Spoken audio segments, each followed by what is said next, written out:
was it open? It was the exact words, was it open? He told him it's off the hinges. Are you saying that Bonnie backdoor? You happy? Can I say I was kind of happy? No, no, seriously. I ended up by that tree. Know that we did it. Man, I got my Babona, they call him Chief. Man, we should have killed him soon, cause he is. All right. So Lil Durk just picked up a real win in federal court. The judge cut some new charges out of his upcoming trial and locked in a court date, and it's got people talking. Lil Baby was one of the first to hit him up about it. Yeah, I still did want to holler at you though. Okay. Here's the actual breakdown of what happened in court.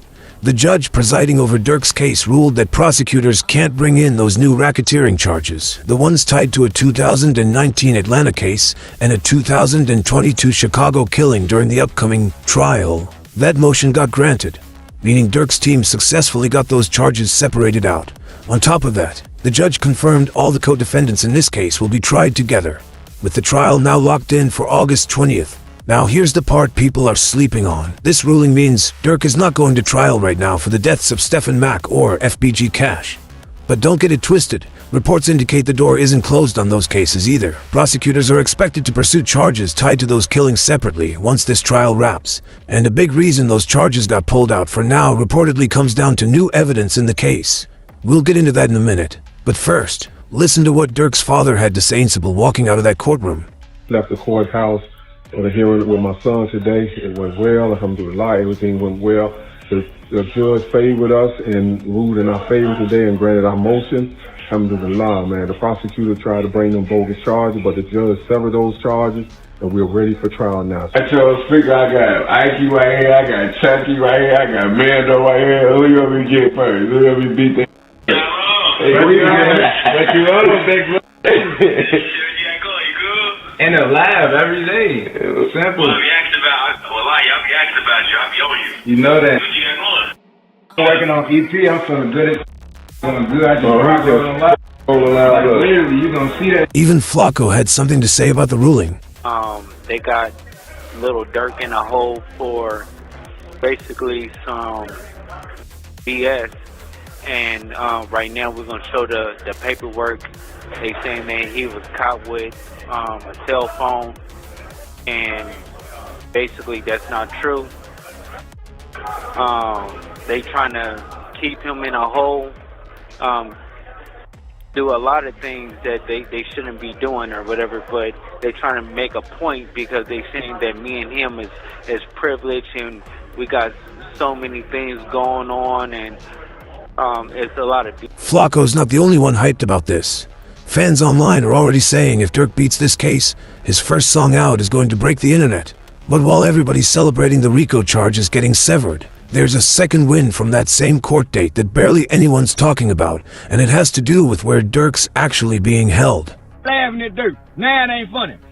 Now your favorite rapper go to jail and look like he got a no bond like me. But that boy got a federal no bond. You know you had put that hit out on that boy, so you've been trying to avoid karma. They say karma. According to Durk's team, he's been sitting in solitary for months over what they're calling a bogus violation, allegedly having an Apple Watch, though his side disputes even that. Normal solitary stints run somewhere around 2 to 4 weeks.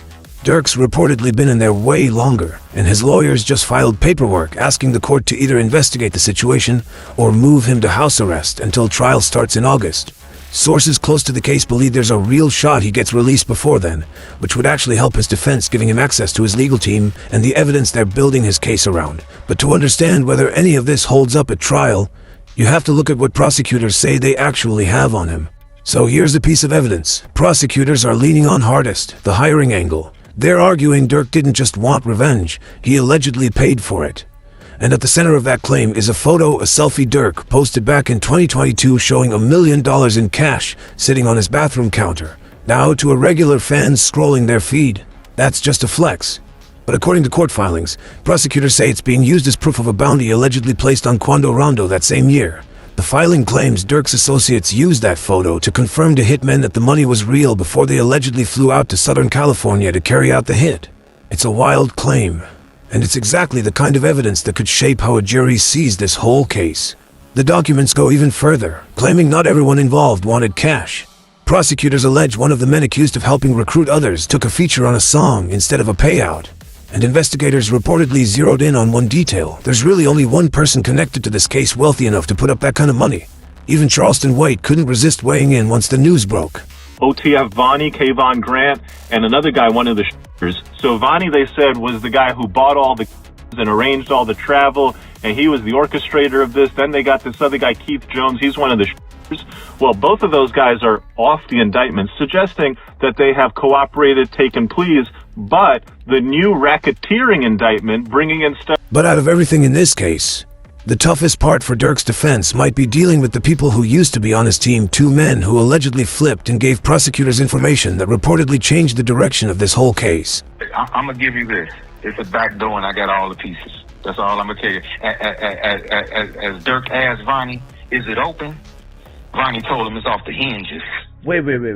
Are you talking about the Vaughn? Like King Vaughn? Listen very carefully. When the payment was made to Little Tim, the next day or the same day, Durk asked Vonnie, was it open?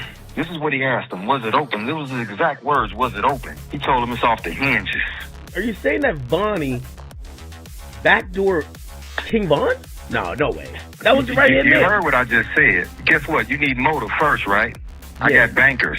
That'll testify that or will make a contract or make a statement to you and let you know that this is the amount of money he had, this is what he had, this is that another. You need motive first and foremost. I got text messages from the lawyer letting you know that who told on. See, the new racketeering indictment pulled two names off the defendant list entirely, Kayvon Grant, known as Vonnie, and Keith Jones. Reports suggest both men are no longer facing charges because they've cooperated with investigators, likely as part of plea deals. And that new indictment reaching back to 2019 through 2021 suggests prosecutors didn't think their testimony alone would be enough to close the case against Durk. Court records reportedly show Vonnie, once considered close to Durk, is no longer in federal custody, meaning he's believed to be out, possibly on house arrest. Testimony and video surveillance surrounding the death of King Von, and the motion to exclude this evidence was denied, meaning the judge is going to allow witnesses to testify about and allow the video of King Von to be played at the trial. And this is important because the prosecutors wanted to use this evidence to argue that King Von is the reason or motive as to why Durk offered this bounty on Quando Rondo. And so with this ruling, the jury will get to see and hear about all of that. According to reports circulating from outlets like No Jumper, federal investigators say they found footage from an unreleased music video that allegedly shows Durk targeting someone who resembles Quando Rondo, along with a text message where Durk allegedly says he can't let what happened to King Von slide. That evidence reportedly became part of a third superseding indictment, adding aggravated racketeering and stalking conspiracy charges. Those two specific charges have since been dropped and are part of what Durk's facing right now. But that music video is still very much part of the conversation, because the only way federal agents could have gotten access to unreleased footage like that is if someone who was actually on set handed it over, and all signs reportedly point back to Vonnie. That detail alone got people in the industry talking, with more than a few artists reacting online about how this case exposes what happens when you can't trust your own circle. But from here, the case starts shifting into something bigger, because now that prosecutors reportedly have cooperating witnesses and physical evidence lined up, all they need is motive, and according to court filings, they believe they found it. You heard that, considering the back and forth that y'all have had in your own ways. How did you feel? I kind of happy.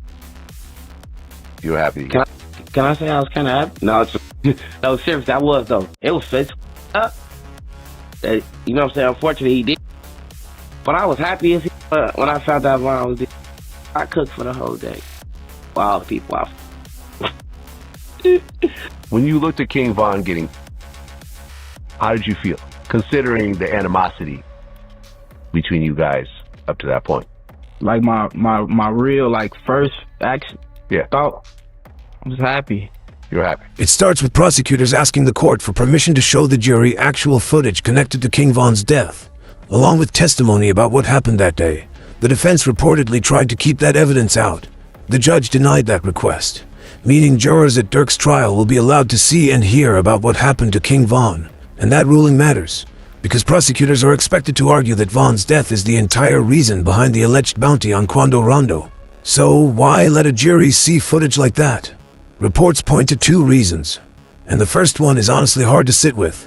When news of King Von's death spread online, plenty of people in his comment section were reportedly celebrating it, and prosecutors are expected to argue that reaction is part of what allegedly pushed Durk toward retaliation. It's one of those moments where you start to see how much of these cases get built off what happens online, not just what happens in the street. And when you hear how people close to Von's circle actually reacted when they found out he'd been killed, it gets even harder to sit through. First person you gonna go to screaming is, God, why? And all this and all that. I ain't got, like, you see I'm saying my piece right now. I ain't got no beef with nobody. They said that you were the intended target in that situation. Man, bro, man. Cuz I'm about to keep it real with you, man. All you heard was cap. Nobody know what the really going on, bro. But I really got nothing to do with me, bro. Durk's reportedly never been comfortable with people bringing up King Von in interviews, including Quando Rondo himself. I was just protecting my little brother. When you did finally find out that it was King Von who did it, how'd you feel? I was like, damn, if Brian did that stupid shit last night, he still would have been alive. That's how I was. But I was like, yeah, I ain't no the type person I am. Like, I'm a humble person. I ain't no disrespect to, like, his mama saying f***ing shit like that, because I could easily get on that type of stuff and be clout chasing type. Like, I ain't on that type. I'm a humble person, but it's like, at the end of the day, if they ain't never popped that shit off, that shit would have never happened like that. And then there's Lil Tim, the man accused of actually pulling the trigger on Von, reflecting on that night in his own words. Now the search is on for 3 people who police say at a Savannah rapper, a member of his entourage. It happened in Los Angeles and cameras captured the aftermath. This man, a passenger in that car, frantic at The second reason, prosecutors want that footage shown ties directly back to Durk's own music. I'm not triggered by the slide for Von comments. I don't know if people still say it. They used to say it, but you also mention a song. They'd be like, they be saying slide for Von. I think they trolling me. Yo, by the way, that song is fire. I ain't gonna lie. That's no reason. I just don't see the comments no more. Prosecutors reportedly point to this exact verse as proof of intent, claiming it's Durk telling his circle to retaliate instead of just talking about it. These 2 guys allegedly have taken a plea, according to my mixtapes and a couple other outlets. And by the way, just for future reference, a guy that looks like this, and he's snitching on you. So keep that in mind. And we will see how that affects the case. You know, just because guys flip and they start snitching, it doesn't make it better in terms of, oh my God, this is this. Certainly it doesn't help the case, but they still need to establish the case. They need to establish through certain evidence. They need to establish phone records and movements and discussion. And this wasn't just talk. It reportedly played out in real life, caught on camera. He gets locked up in a cell, and they give him a cellmate. He tells his cellmate who he murdered, how he murdered him, the homie he did the murder with, and who was supposed to pay him for the murder. Thank you. Come again. Perfect. Got him. So, he confessed, essentially. He's talking to a cellmate. Listen to how he's talking to his cellmate, chat. Yeah, I had the standard, folk. With a 60 round in that on mic. I let 3 out when he first came out. Marley said, yo, wait till he get to the car. I said, yo, tweaking, boy. By the time he gets to the car, that's enough time for him to get his pipe. Yo, so now the cellmate, who's a confidential source, is saying, tell me more. And that's not the only line people connect back to it. That interview clip right there might end up hurting Durk more than people realize. Prosecutors are reportedly using it to show the jury that Durk was fully aware fans kept bringing up Slide for Von, and that his comment about not seeing it anymore lines up suspiciously well with the timing of what happened to Quando Rondo's cousin. Now, with Drew Findling and Brian Steele on his legal team, the same attorney who repped Young Thug Durk's defense is stacked. But even with a strong team behind him, this next part of the case reportedly takes a turn. Oh, this is my last no jumper. Durk already told me I wasn't supposed to come back up here with that last. No, look what happened to him. That man got kids. You talking about look what happened to him. Definitely not happy about him. I wouldn't be happy if you go to jail, Adam, because I know you got daughter. Break it down. There's multiple people who are no longer there for their kids as a result of that Durk allegedly called in. until they put that on black and white, sir. Stop throwing stuff on a black man who's trying to do something right for the community right now. The feds have already put out a lot of information about this. You don't have to put it out. You don't have to put it out. So this is a major platform. You're not the boss of me. We talk about rap on here. I think it is well within our jurisdiction to talk about the fact that what type of police has been alleged to have ordered them. Yes. Free smirk though. Free smirk. But also maybe the police platform. There's some police. Just sit down for a little bit and decide, hey, maybe I'm not anybody else. Because right after this trial wraps, Durk is expected to face separate charges tied to the deaths of Stephen Mack and FBG Cash. According to multiple outlets, 2 men connected to the Mack case have already pleaded guilty, and both reportedly told investigators they were paid to carry it out, allegedly by Durk himself. And it's a pattern people keep pointing to online.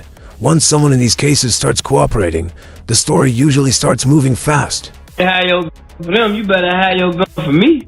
Better have your gun for Booney. Better have your gun for C. You don't believe me, you gonna see. You gonna end up by that tree. Know that we did it.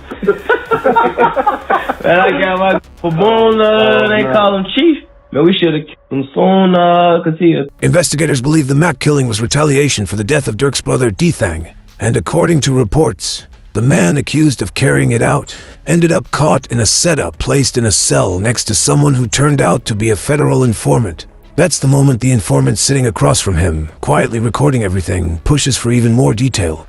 Federal prosecutors reportedly say the bounty for Stephen Mack started around $7,000, but the number allegedly got pushed up toward $90,000, and once that detail got out, creators across the internet had a lot to say. Then there's the FBG Cash case. And the timeline here is what's got people online going back and forth. Early morning, the 10th of June 2022, FBG Cash was driving through Chicago's Auburn neighborhood when police say a car cut him off and 2 men opened fire. Officers reportedly recovered over 20 shell casings at the scene. Cash didn't survive. But what really caught people's attention is what happened right after fans got a notification that Durk had gone live on Instagram just minutes later. And sitting right next to him on that live stream, someone in the room can allegedly be heard saying they know exactly what happened.